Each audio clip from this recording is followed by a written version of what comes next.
নমস্কার। আজকে আমি আপনাদের সামনে নিয়ে চলে এসেছি দারুণ স্বাদের একটি রেসিপি নিয়ে। রসুন চিংড়ি পালং শাকের একটি ভাজা রেসিপি নিয়ে।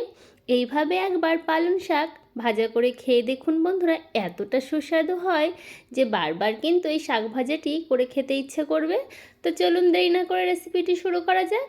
তো দেখুন বন্ধুরা, এখানে আমি পালং শাক ভালো করে বেছে ধুয়ে পরিষ্কার করে নিয়েছি। পালং শাকের গোড়া ফেলে দিয়েছি। আর পালং শাকটা ভীষণ কচি।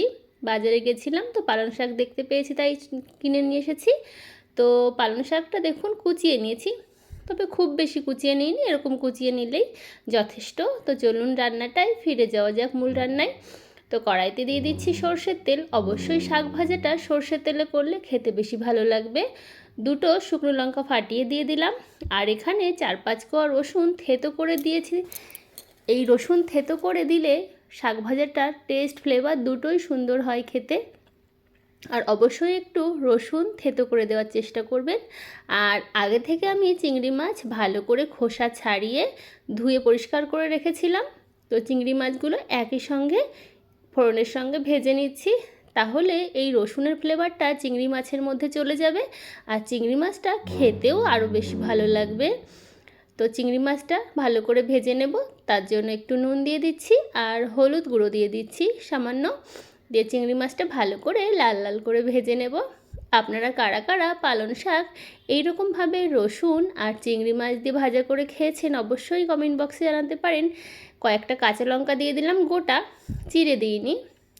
এরকম লঙ্কা শাক দিয়ে ভাতের সঙ্গে মেখে খেতে ভীষণ ভালো লাগে, তাই আমি গোটায় দিয়ে দিয়েছি। লঙ্কাটাও ভালো করে তেলের সঙ্গে ভেজে নেব, তাহলে ফ্লেভারটা ভীষণ ভালো আসবে। তো ভালো করে ভাজা হয়ে গেছে। এবারে কুচিয়ে রাখা পালং শাক দিয়ে দিচ্ছি।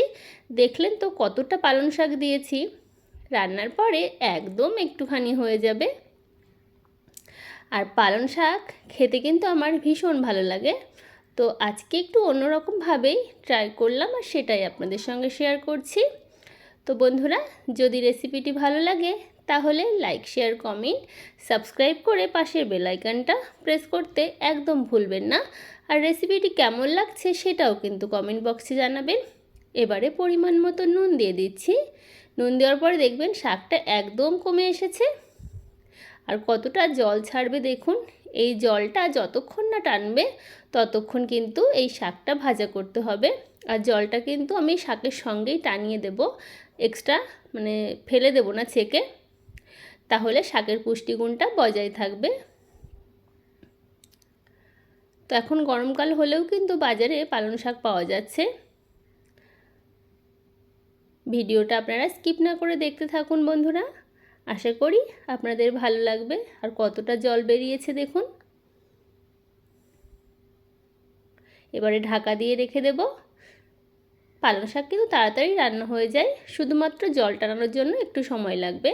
তো জলটা কিন্তু টেনে গেছে।